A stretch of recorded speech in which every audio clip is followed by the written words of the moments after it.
तो बच्चों, जैसा कि आपको हमने लास्ट लेक्चर में ये बताया था तनु विलयन के समीकरण तक, समीकरण के बारे में बताया था P V is equal to n R T. अब उसी समीकरण से अब हम लोग आगे बढ़ेंगे जिस पर आपका न्यूमेरिकल भी पूछा जाता है, वह है तनु विलयन के समीकरण के द्वारा विलय के आणविक द्रव्यमान का निर्धारण, यानी find the molar mass of solute by equation of dilute solution. इसके लिए हमने क्या किया है, एक व्यंजक बनाया है। इस व्यंजक में आपने देखा यहाँ पर कि हमने क्या किया, तनु विलयन का समीकरण लिया है, और तनु विलयन का समीकरण जो होता है वो क्या होता है, पाई भी बराबर एन आर टी, जैसा कि आपको पता है। और जहाँ एन क्या होता है बच्चों, तो विलय के मोलों की संख्या होता है। यदि विलय की मात्रा अगर हम ए ले लें और उसका आणविक द्रव्यमान क्या ले, डब्ल्यू, तो आपको पता है विलय के मोलों की संख्या बराबर दिया गया द्रव्यमान ए बटा डब्ल्यू, यानी एन की वैल्यू क्या हो जाती है, ए बाई डब्ल्यू हो जाती है। और इसी एन की वैल्यू को हम समीकरण 1 में पुट कर देंगे तो क्या हो जाएगा, P V is equal to a by W into R T, जहाँ डब्ल्यू बराबर क्या आ जाएगा, ए आर टी बटा पाई भी, और यहाँ डब्ल्यू क्या है, विलय का आणविक द्रव्यमान है। इसे जल्दी से समीकरण को नोट कर ले, इस पर आपको कुछ न्यूमेरिकल बता देते। अब परासरणी दाब के लिए जो हमने बताया, उससे जो नियम था विलयन के, तनु विलयन के लिए, और उस पर हमने एक फॉर्मूला आपको बताया, डब्ल्यू बराबर ना क्या बताया था, उसमें विलय के आणविक द्रव्यमान निकालने के लिए। तो अब हम लोग उसी फॉर्मूला से आगे बढ़ते हैं और अब कुछ न्यूमेरिकल बनाते हैं। तो आपको जो इस पर पहला जो न्यूमेरिकल हम आपको बताने जा रहे हैं वो क्या कह रहा है कि 24 डिग्री सेल्सियस पर चीनी के विलयन का परासरणी दाब 2.51 एटीएम है, यानी वो एटीएम मतलब वायुमंडलीय दाब है, ठीक है, उसके बराबर है। तो मोल प्रति लीटर में विलयन का सांद्रण क्या होगा। तो यहाँ हमने इसको सॉल्यूशन करने के लिए पहले मान लिया है कि प्रति लीटर विलयन में जो है वो मोलों की संख्या कितनी होती है, एन होती है। ये आपको हमने पहले भी बताया, विलय के मोलों की संख्या एन होती है।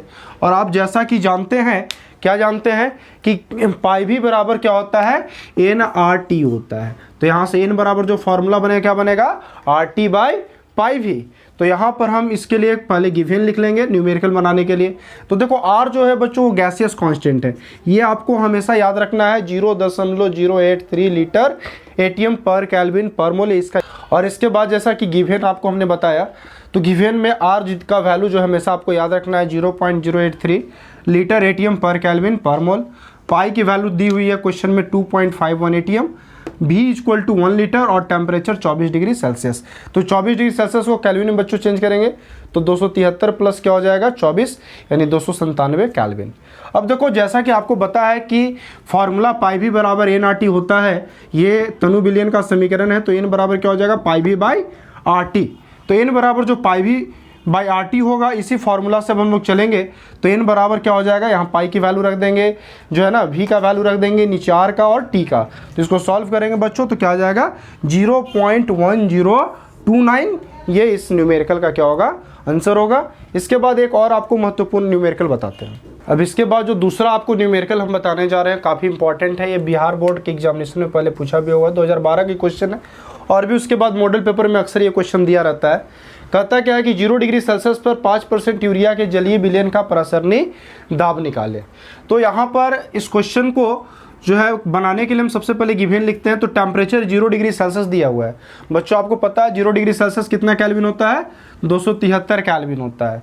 तो 273 केल्विन होता है, तो हम यहाँ पर लिखेंगे सबसे पहले 5% यूरिया का जलीय विलयन, मतलब कि इसमें यूरिया का मात्रा 5 ग्राम, और यूरिया का आणविक द्रव्यमान अब हम यहाँ पर डब्ल्यू निकालेंगे, क्योंकि देखो यूरिया का जो दिया गया मात्रा होता है उसको हम लोग ए मानते हैं। तो इसकी डब्ल्यू की वैल्यू कहाँ से आएगी, तो देखो इसका डब्ल्यू निकालने का मतलब कि इसका आणविक द्रव्यमान निकालना, और इसके लिए आपको क्या चाहिए, यूरिया का फार्मूला। तो फार्मूला यूरिया का क्या होता है, NH2 का होल ट्वाइस CO। तो अब देखो ये जो यूरिया का आणविक द्रव्यमान जब निकालेंगे हम, तो ये क्या आ जाएगा बच्चों, 60 ग्राम पर मोल।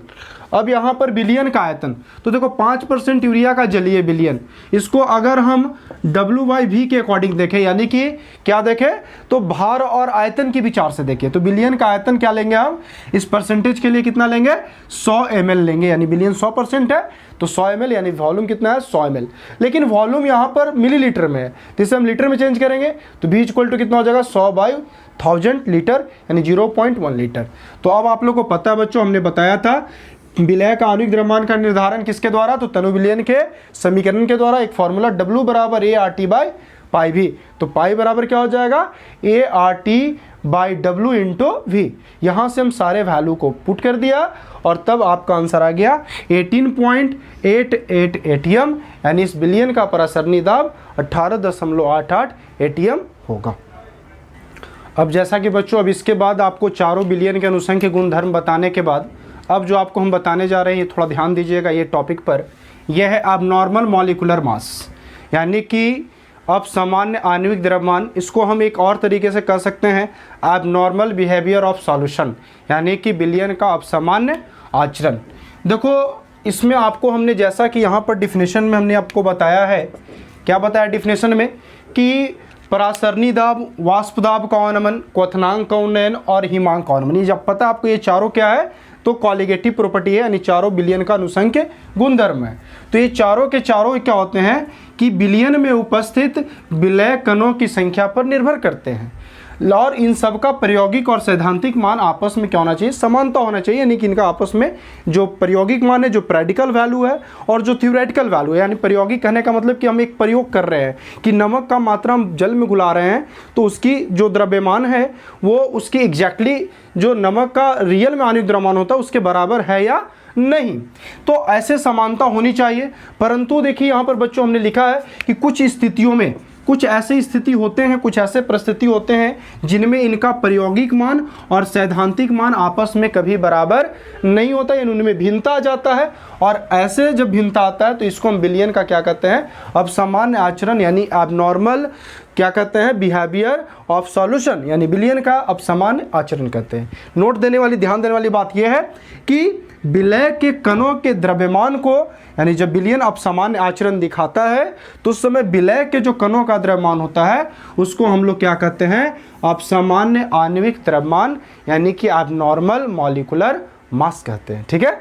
अब देखो, अब आप थोड़ा सा सोचोगे कि आखिर बिलियन में ऐसा आचरण आ क्यों जाता है, क्यों वो बिलियन अब सामान्य आचरण का हो जाता है, आखिर उसके बिहेवियर में ऐसा चेंजिंग क्यों आता है। ये थोड़ा सा अपने आप में एक सोचने वाली बात है कि क्यों बिलियन का ऐसा होता है कि जो पहले का प्रायोगिक मान और सैद्धांतिक मान, इन दोनों में वैल्यू में भिन्नता क्यों आ जाता है। तो इसके लिए देखो दो मुख्य कारण दिए जाते हैं, और उसमें जो दो मुख्य कारण, उसमें सबसे पहला कारण क्या है कि बिलियन के समान अगर आचरण प्रदर्शित करना हो तो जो विलय होना चाहिए वो वैद्युत अनपघट्य होना चाहिए, यानी कि नॉन इलेक्ट्रोलाइट होना चाहिए। अब आपको लगा नॉन इलेक्ट्रोलाइट होने से क्या उनकी गुण हमेशा सामान्य होगी, तो बिल्कुल होगी, क्योंकि जब वैद्युत अनपघट्य होगा तब नॉन इलेक्ट्रोलाइट होगा। तो वो वैद्युत अनपघट्य का मतलब कि उसमें कोई भी ना आयन मौजूद होता है और नहीं वो विलयन के अंदर जाकर क्या होता है, टूटता है अपने आयनों में। ठीक है, यानी वैद्युत अनपघट्य उस पदार्थ को कहते हैं जो आयन में चेंज नहीं होता है।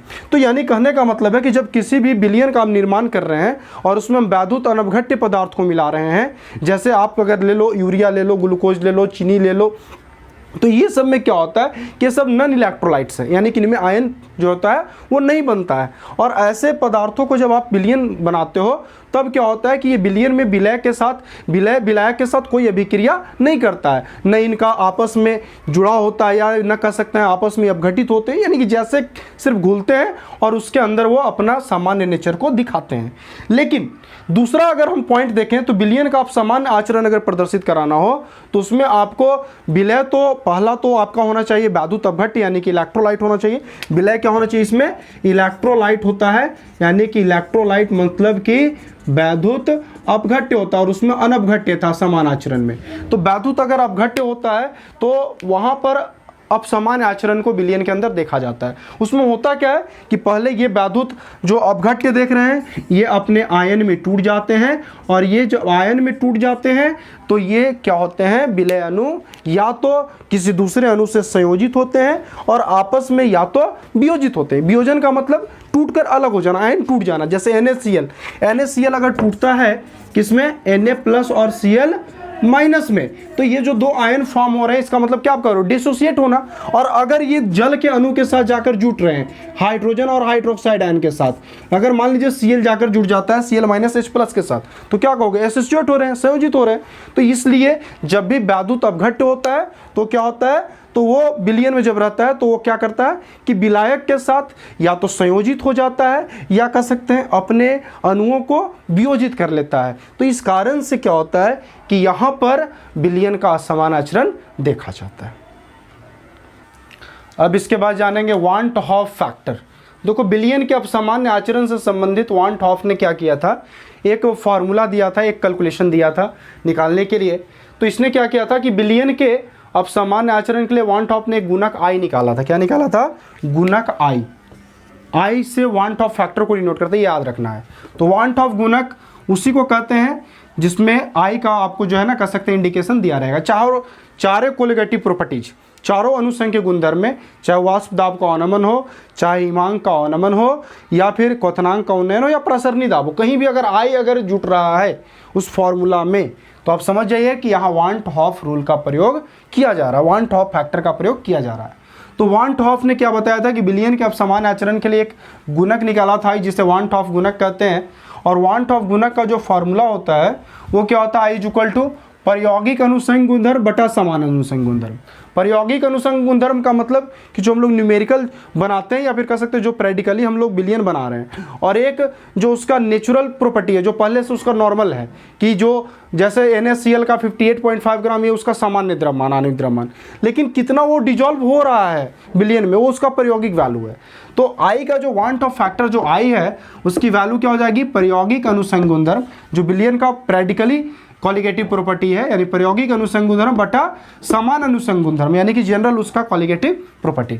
तो यहाँ पर हमने देखिए लिखा है क्या बच्चों कि चूंकि अनुसंख्य गुणधर्म विलय के आणविक द्रव्यमान का क्या होता है? तो व्युत्क्रमानुपाती होता है। यानी कि सीधा सीधा आप समझ सकते हैं कि किसी भी बिलियन का अनुसंग गुणधर्म विलय के आणविक द्रव्यमान का व्युत्क्रमानुपाती होता है।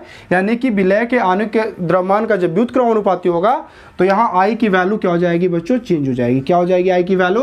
तो व्युत्क्रमानुपाती है ना किसका? अनुसंग गुणधर्म का। तो अब यहाँ पर क्या हो जाएगा? सामान्य जो नीचे था वो ऊपर चला गया, यानी समान आणविक द्रव्यमान बटा प्रायोगिक आणविक द्रव्यमान, ये हो जाएगा आणविक द्रव्यमान के लिए वांट ऑफ फैक्टर का वैल्यू। यानी आई बराबर दोनों फार्मूला याद रखना है। अब देखो इसके लिए हमने एक एक्सप्रेशन बनाया है, ठीक है। एक्सप्रेशन क्या बनाया है? जब आप समान आचरण होता है तो वहाँ पर वांट ऑफ फैक्टर के लिए आप कैसे उसका वैल्यू को निकालोगे और कैसे बताओगे कि उसमें कितने भी जो है ना परमाणु उसके विघटित हो रहे हैं, यानी कितने उसमें जो परमाणु है या तो संयोजित हो रहे हैं या वियोजित हो रहे हैं। तो हमने इसके लिए एक व्यंजक निकाला वांट ऑफ फैक्टर के लिए कि मान लेते हैं कि किसी वैद्युत अपघट्य का क्या हमने लिया है? 1 मोल लिया है। वैद्युत अपघट्य का क्या लिया है? 1 मोल बिलियन लिया है, जिसमें मान लेते हैं को कितना आयन बना रहा है? N आयन बना रहा है। जैसे NaCl Na+Cl- है ना, अलग अलग 2 आयन बनाते हैं। तो हम मान लेते हैं यहाँ पर कि कोई एक ऐसा वैद्युत अपघट्य है जिसका 1 मोल से N आयन हमको मिलता है और उसकी विघटन की जो मात्रा है, यानी जो उसके अंदर द्रव्यमान जितना द्रव्यमान वो विघटित हो रहा है वो कितनी है? X है। तो अब अगर अविघटित अणुओं की संख्या बताएं, यानी कि जो विघटित नहीं हुआ है, तो अगर 1 मोल है और उसमें विघटन X हो रहा है तो जो नहीं विघटित हो रहे अविघटित अणुओं की संख्या कितना हो जाएगा? 1 - X। क्लियर है? अब इसके बाद हम आयनों की संख्या कितनी होनी चाहिए? तो N आयन दे रहा है, N आयन बना रहा है और X मात्रा वो क्या हो रहा है? विघटित हो रहा है। तो यानी कि आयन की संख्या कितनी हो जाएगी? N × X, यानी आयन की संख्या में विघटित की मात्रा का क्या करेंगे? कैलकुलेशन कर देंगे ना, मल्टीप्लाई कर देंगे, तो N × X हो जाएगा। तो बिलियन में टोटल अणुओं की संख्या कितना होना चाहिए? तो विघटित अणुओं की संख्या और आयनों की संख्या, अविघटित अणुओं की संख्या। तो अविघटित अणुओं की संख्या 1 - X और विघटित अणुओं की संख्या या कह सकते हैं आयनों की संख्या NX। तो यानी I इज इक्वल टू क्या हो जाएगा? 1 - X प्लस NX। अब यहाँ से बच्चों देखो 1 को हम इधर ले आएंगे तो I - 1 हो जाएगा, और दोनों में देखो X कॉमन है तो X को बाहर ले लेंगे तो N माइनस क्या हो जाएगा? 1 हो जाएगा, ठीक है। और यहाँ से X is equal to value क्या हो जाएगी? I - 1/N - 1, यानी कि विघटित जो अणु है उनकी मात्रा जो होगी वो I - 1/N - 1 होगा। ये वांट ऑफ फैक्टर के लिए एक व्यंजक है जिसका वैल्यू होता है X is equal to I - 1/N - 1। तो ये फॉर्मूला को आप नोट कर लेंगे और इसे जो है ना पढ़ भी लेंगे और इसे याद रखेंगे, क्योंकि ये जो वैल्यू है आपको न्यूमेरिकल में काम देगा। तो बच्चों इस लेक्चर में जो आपको बताया गया है इस सारे टॉपिकों को पढ़िएगा और इस पर न्यूमेरिकल आप किताब से बनाइएगा, और जो भी प्रॉब्लम्स होगा उससे आप कमेंट बॉक्स में डाल दीजिएगा। उसका नेक्स्ट सॉल्यूशन हम आपको नेक्स्ट लेक्चर में करेंगे।